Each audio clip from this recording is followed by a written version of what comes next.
New Horizons is boring.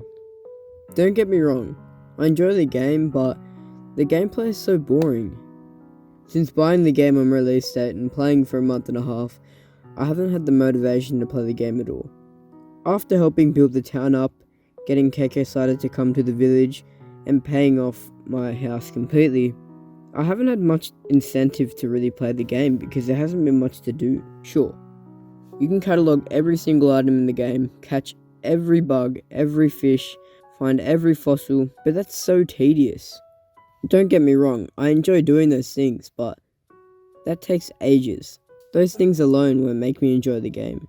New Horizons isn't nearly as rewarding as other Animal Crossing titles. For paying off your house, which costs a hefty $5,746,000, all you get is to freely customize the exterior of your house. In previous titles, however, the player was rewarded through statues, flagpoles, and even a private island. After I got KK Slider to visit my island, I didn't have the incentive to strive for a 5-star island. This obviously wasn't the case for most, but I felt unmotivated to do so, as I didn't think it was worth the time. In New Horizons, the villagers are really bland. Each villager is meant to manifest a set personality, but the villagers are just so bland in their speech that it's difficult to infer the personality of a villager. In previous games, villagers used to be passive-aggressive, but Nintendo removed that feature, as it made younger children who played Animal Crossing feel offended or even threatened. The removal of passive-aggressiveness in villagers was understandable, but its exclusion in New Horizons left a gaping hole. Talking to villagers in New Horizons consists of the player talking, giving a gift, then dipping.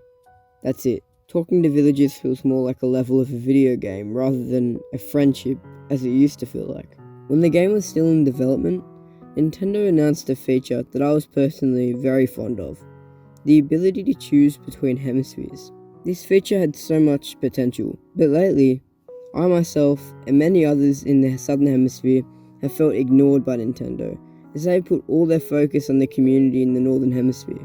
During the winter period for the Southern Hemisphere, all we got was a snowman who gave the player recipes, while players in the Northern Hemisphere were able to swim in the ocean.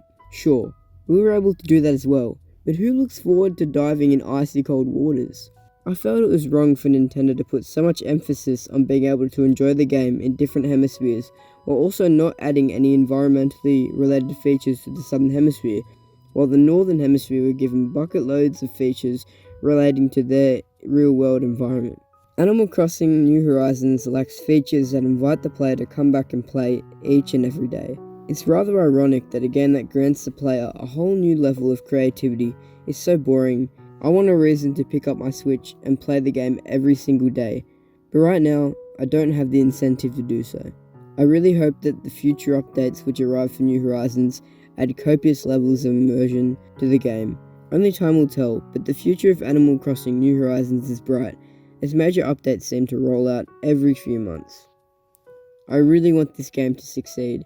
I really want to have that feeling of enjoyment whenever I pick up the game.